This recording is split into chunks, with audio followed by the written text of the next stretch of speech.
Ok, on va pouvoir commencer. Donc, merci beaucoup à tous les participants qui nous ont rejoints. Normalement, nous avons plus de 80 inscrits pour la session de ce matin, qui est donc dédiée aux enjeux de la sous-traitance des dispositifs médicaux en France. Donc, je me présente, je suis Benjamin Bouteau, chef de projet Innovation Santé chez Medicine Paris Région pour le domaine d'activité stratégique technothérapie de Medicine, qui englobe grosso modo les dispositifs médicaux. Et donc, je vous remercie de vous être inscrits ici. Et de la part de toute l'équipe Medicine, je tenais à remercier les 4 intervenants d'aujourd'hui, donc Stéphane Lusteau pour Tronico du groupe Alcen, Christophe Moureau de Systéo Médical, président, Nextis, Benoît Lafin, responsable R&D et industrialisation, et Hugues Doffenbach pour Valotech, qui est directeur général. Et voilà, merci de m'avoir accordé ce temps pour cette introduction. Maintenant, on va rentrer dans le vif du sujet avec Stéphane Lusteau, qui est Sales Manager chez Tronico, qui fait partie du groupe Alcen, et pour la section médicale. Donc, Stéphane, je vous laisse présenter vos slides et partager votre écran maintenant. Merci beaucoup. Merci Benjamin. Donc, bonjour à toutes et à tous. Donc, comme l'évoquait Benjamin à l'instant, donc effectivement, je suis en charge du développement commercial pour la partie médicale à Tronico. Donc, je vais essayer de vous présenter les différents points d'entrée, notamment sur la sous-traitance, sachant que Tronico, vous allez le voir, est un sous-traitant donc dans le domaine de l'électronique. On fait du dispositif médical, notamment dans le domaine de l'électronique. Tronico, donc, je le disais, est une entreprise donc spécialisée dans la conception, l'industrialisation et la fabrication de systèmes électroniques, alors de systèmes complexes. On travaille vraiment que sur des produits à très forte valeur ajoutée, produits qu'on va considérer comme étant de haut de gamme. On ne fait pas du tout de matériel grand public. La société existe depuis 1973. Nous avons donc un chiffre d'affaires qui avoisine donc les 80 millions d'euros, 82 millions d'euros pour 2019. Nous sommes 800 collaborateurs aujourd'hui, répartis sur 3 sites. Donc le siège social à 30 km au sud de Nantes, un gros atelier de production donc à Tanger et un bureau commercial sur Londres. Nos principaux secteurs d'activité donc s'articulent autour de l'aéronautique défense spatiale, qui représente une filière d'activité marché à Tronico. Et la deuxième filière d'activité marché, donc la filière que nous appelons MED, comme médical, énergie et diversification. Donc où nous allons trouver le développement, fabrication de dispositifs médicaux, entre autres, mais également des développements de produits sur l'industrie, la mobilité propre et le transport en règle générale. Pour répondre aux différentes thématiques soumises aujourd'hui, donc j'ai essayé de caractériser les points, je dirais de regrouper les points essentiels pour la caractérisation de ce que peut être un bon sous-traitant pour un donneur d'ordre. Alors, donneur d'ordre, on va parler aussi bien d'ETI que de PME, que de start-up, bien entendu, puisque Tronico intervient auprès de ces différentes entités. Le point qui nous semble essentiel aujourd'hui pour trouver le bon sous-traitant, c'est de réussir à trouver la personne qui va répondre à une majorité des points que vous aurez besoin de réaliser dans la mise en œuvre de votre dispositif médical. On articule beaucoup notre communication sur l'offre globale. Donc l'idée, c'est de pouvoir partir d'une conception. Donc on va parler de R&D, on va parler de preuve de concept, de spécification d'architecture ou autre. On va ensuite porter le produit vers la production avec toutes les phases d'industrialisation. On parlera de certification, bien entendu. Tout ce qui est prototypage, passage vers la production, et puis la production à proprement parler avec les ramp-up de production, et enfin le maintien en condition opérationnelle pour assurer le SAV et la durée de vie de produit sur une période déterminée, donc qui est généralement plus ou moins longue en fonction des activités. On parle de 25 ans dans le domaine de la défense. Dans le domaine du médical, on nous demande généralement de travailler sur une dizaine à une quinzaine d'années. Au niveau de l'activité de recherche et développement, donc, on va surtout s'attacher à essayer de trouver un bureau d'études qui soit d'une taille suffisamment critique. Donc, on a l'habitude de dire une taille supérieure à 50 personnes pour pouvoir adresser un panel de compétences relativement large. Donc, un dispositif médical, aujourd'hui, ça fait appel à des compétences multiples. On va parler de développement, alors dans notre cas, de développement électronique, mais pas seulement. On va parler également de développement software, on va parler de mécanique. Donc l'idée, c'est de pouvoir offrir un maximum de panels de compétences pour pouvoir arriver à l'objectif qui est de développer un dispositif médical et bien sûr de le mettre sur le marché. Donc à cette fin-là, je dirais, on va aller chercher un bureau qui nous permet d'avoir une taille critique suffisante pour pouvoir adresser ces différents sujets. On va également chercher un bureau d'études qui possède des briques technologiques. Bien entendu, lorsqu'on développe un dispositif médical, l'idée, c'est pas de tout reconcevoir. Bien souvent, on n'en a pas le temps et on n'en a pas forcément les moyens. Donc, travaillons avec un bureau d'études qui a déjà des briques technologiques, par exemple une brique Bluetooth, qui va pouvoir être reportée sur le dispositif sans pour autant faire l'objet d'un redesign complet. On parlera également de processus de développement différenciés, multiples.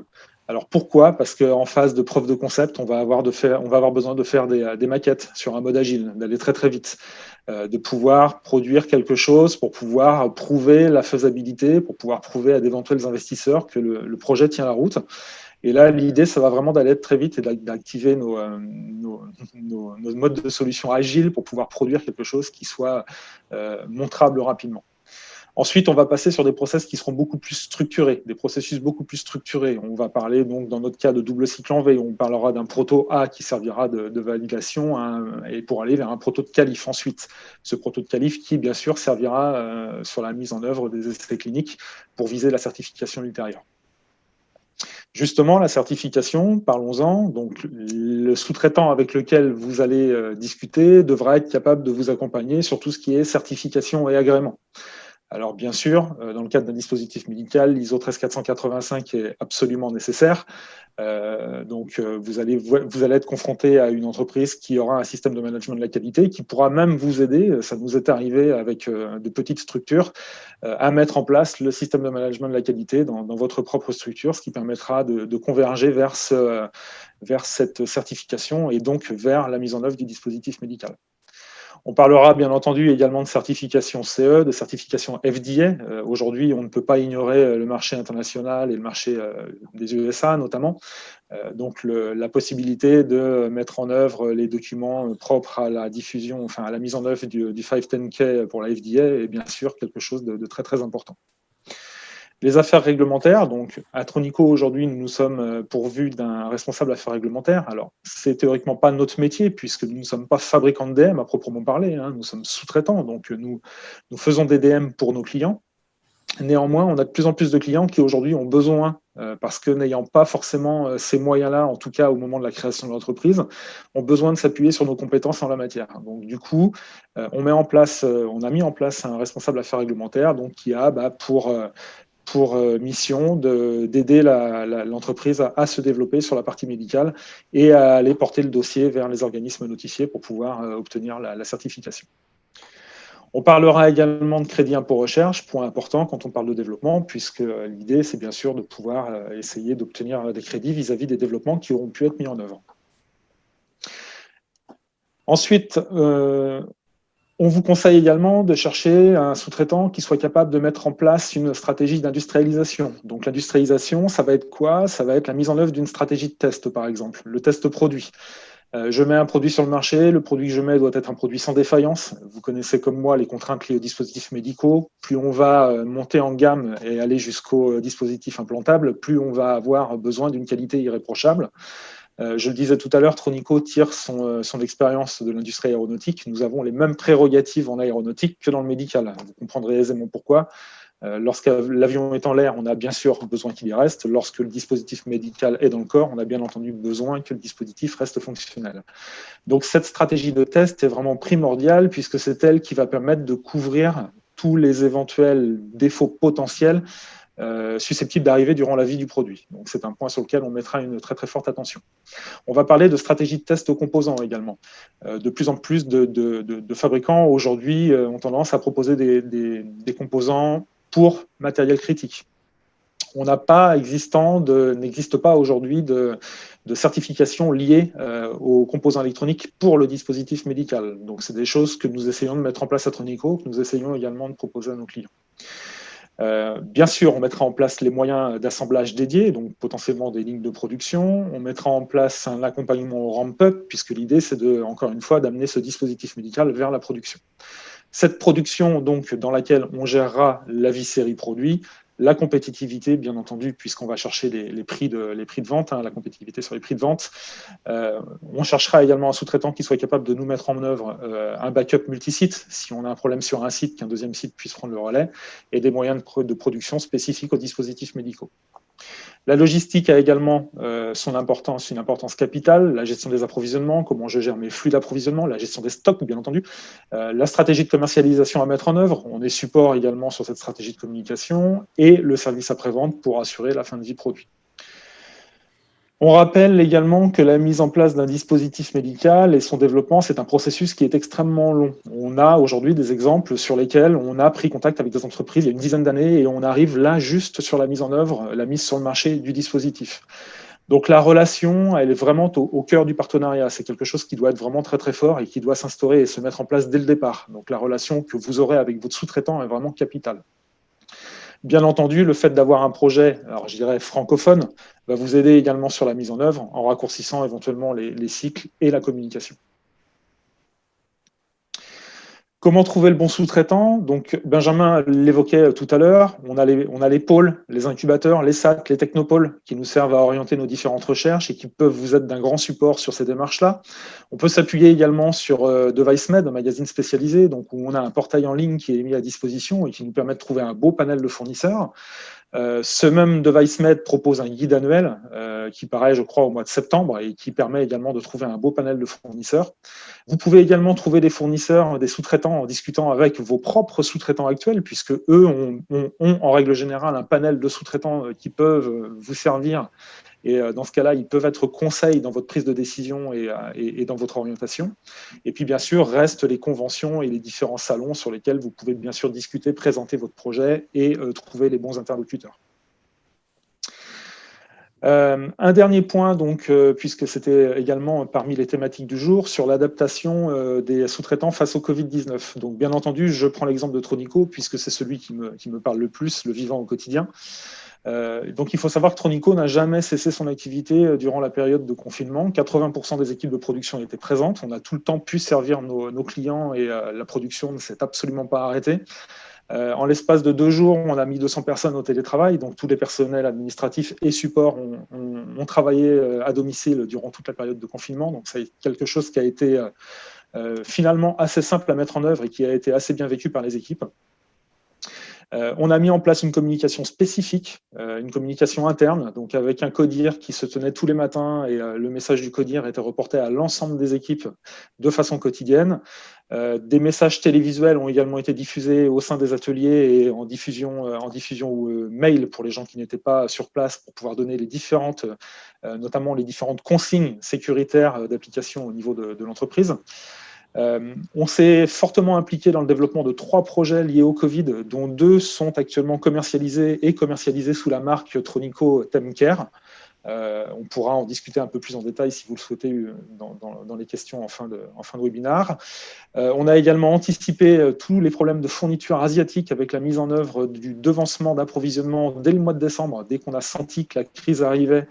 On a fait rentrer un maximum de matière pour éviter que nos clients soient impactés par les problèmes logistiques et d'approvisionnement. Et on a tenu un bilan très très régulier de l'ensemble de nos fournisseurs, donc en prenant des nouvelles pour savoir comment se passait la situation chez eux. En règle générale, le bilan, c'est que de nombreux clients sont venus nous féliciter sur la gestion de crise qui a été mise en œuvre à Tronico. Donc pour nous, c'est quelque chose de très très positif et on peut dire que c'est une réussite malgré la difficulté et l'aspect très très particulier de la situation. Donc, maintenant, c'est la partie table ronde. Cédric Maliba de First Sensor a posé plusieurs questions. Merci beaucoup. La première adressée à Monsieur Lusto de Tronico. Disons que vous avez participé à un respirateur low cost, un projet Make Air. Et Cédric Maliba demande si ce projet sortait de votre stratégie haut de gamme. Déjà, le projet Macaire, il faut savoir que c'est un projet qui est né à Nantes, dans un incubateur de start-up. Donc, Tronico étant relativement proche, je le rappelle, nous sommes à 30 km de Nantes. On a été mis en relation avec les créateurs de ce projet très très vite, très très tôt. Et là, je vais dire, on n'a même pas pensé stratégie ni positionnement. On a pensé, j'ai vu tout à l'heure une petite phrase sur l'effort national lié au Covid. Bah, c'est typiquement le positionnement de Tronico. C'est-à-dire que là, on a une situation de crise. Tronico peut aider à porter, je dirais, sa pierre à l'édifice et peut-être à sauver des vies. Donc la question ne se posait pas et on a mis effectivement des ingénieurs à disposition pour travailler sur le développement de la partie électronique. Merci. Et justement, vous parliez on va dire, de vos produits TemCare. Vous pouviez développer un peu plus là dans cette session. Oui, donc en fait, on a, je dirais, un petit peu avant la crise, on a lancé la marque de produits TemCare. Donc l'idée étant de faire du produit propre à l'entreprise. Jusqu'ici, c'est vrai, Tronico est un sous-traitant. Depuis quelques années, nous nous sommes démarqués de la sous-traitance en travaillant sur des produits propres dans la conversion d'énergie, convertisseurs DC-DC, entre autres, sur d'autres puissances. Notre savoir-faire et les différentes compétences acquises au fur et à mesure des années dans le domaine du médical nous a amené à créer cette marque et notamment donc dans le contexte Covid à mettre en place 2 projets sous la marque TemCare. Donc le premier qui est lié à notre activité, je dirais, sœur, puisque nous faisons partie du groupe Alsan, hein, vous l'avez présenté tout à l'heure en introduction. Donc parmi les sociétés du groupe Alsan se trouve SkillSales qui a travaillé sur le projet EasyCov, si vous en avez certains entendu parler, Oui. qui est un projet donc à vocation de mettre à disposition un test Covid par prélèvement de salive. Donc, bien sûr, pour mettre en œuvre ce test, il y a besoin d'un moyen matériel. Ce moyen matériel est un genre de mini incubateur, je vais dire, qui est développé et donc fabriqué par Tronico, qui s'appelle EasyVid. Et donc, c'est une solution complète EasyCov EasyVid qui est aujourd'hui proposée à nos clients donc, au sein du groupe Alsan. Donc, la solution EasyVid étant commercialisée sous la marque TemCare.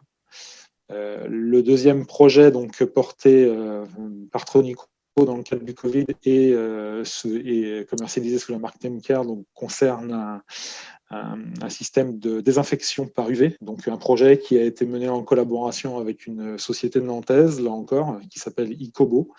Donc l'idée est de proposer un Kobo qui soit autonome et capable de désinfecter des zones et des surfaces relativement grandes comme des usines, des grandes surfaces, des hôpitaux, pourquoi pas. Enfin, je dirais l'utilisation est un peu sans limite.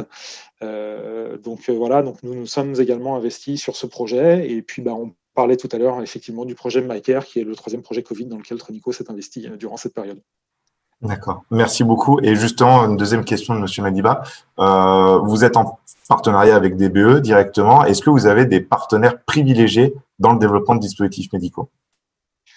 Alors, il faut savoir que la R&D, je vais dire 90% de la R&D des produits sur lesquels nous travaillons est faite à Tronico. On a une soixantaine D'accord. d'ingénieurs de développement aujourd'hui à disposition. Ces ingénieurs de développement regroupent les métiers de l'électronique, de la mécanique, du software. Il est vrai que nous faisons appel à des bureaux d'études complémentaires en partenariat et notamment sur le soft applicatif, puisque ce n'est pas une spécialité de Tronico et clairement, voilà, c'est pas là où nous sommes pertinents. Donc ça nous arrive effectivement de faire appel à des bureaux d'études sur le soft applicatif. Bien entendu, nous faisons appel à de la compétence extérieure, donc en prestation sur des projets de développement. Ça nous arrive également, mais tout ceci en interne à Tronico. D'accord. Donc finalement, l'appel de ressources R&D extérieures est finalement assez limité. D'accord. Très bien. Et également chez nos fournisseurs. D'accord. Et justement, sur la question on va dire, de ces partenariats et la question de la supply chain et de l'agilité par rapport à ça qui avait été soulevé par Guirec Leloup, président de Urgo Medical et de MedTech in France lors du précédent webinaire, était vraiment un enjeu extrêmement important dans ces situations. Monsieur Lusto, vous avez indiqué que vous avez anticipé on va dire les ruptures de chaîne vis-à-vis des fournisseurs d'Asie, par exemple. C'est pas forcément le plus simple à mettre en place. Est-ce qu'aujourd'hui vous allez entre guillemets mettre en place un process de crise, d'urgence, pour permettre de mieux anticiper les situations comme celle-ci? Alors déjà, les composants qui ont été sécurisés donc, au mois de décembre sont des composants électroniques à faible valeur. C'est vrai que sur un composant électronique, on parle de composants passifs de résistance ou de condensateur. C'est des composants qui finalement ne pèsent que peu dans le prix global du produit, mais qui sont très très handicapants dans le délai de livraison, bien entendu, puisque un condensateur manquant ne nous permet pas de livrer un produit. Donc finalement, à moindre coût, pour un investissement de, je crois, 100 à 150 000 euros, on a pu sécuriser une bonne partie de notre production. Il est quasi acquis que dans le cas d'une nouvelle situation semblable, la démarche serait la même. C'est un effort qui a été là aussi salué par nos clients. On a vu que ça a permis de sauver un certain nombre de productions. Donc cette situation de crise, je dirais, pour nous, a été plutôt... alors, on peut toujours s'améliorer, hein, bien entendu, mais la situation de crise a été plutôt bien gérée. Et si c'était à refaire, je pense qu'il n'y aurait pas d'hésitation à reproduire le même schéma. D'accord. Est-ce que, au contraire, là, je propose à vous, mais la question est ouverte, il y aurait des difficultés, des erreurs que vous avez faites et que vous ne referez plus à l'avenir dans cette situation? J'ai pas... encore une fois, hein, tout n'est pas parfait, mais j'ai l'impression qu'on a très bien géré la crise à Tronico. Je le disais tout à l'heure, nous sommes restés ouverts. On n'a pas eu de période de rupture vis-à-vis de nos clients. On a poursuivi notre activité. Voilà, je pense que personne n'a été formé à gérer ce type de situation. Néanmoins, les entreprises françaises ont quand même réussi à s'adapter, ont été relativement agiles, je pense, par rapport à la situation.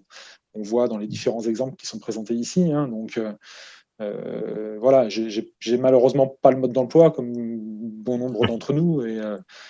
Et voilà, me dire qu'on a été parfait, non, certainement pas. Mais je pense qu'on a bien tiré notre épingle du jeu, en tout cas. France. Donc, merci à tous pour votre attention. Merci beaucoup, Monsieur Moureau, Monsieur Lusto, Monsieur Lafin et Monsieur Doffenbach pour votre participation et vos présentations. Merci à tous et je vous souhaite une très bonne journée. Merci, au revoir. Merci. Au revoir. Merci.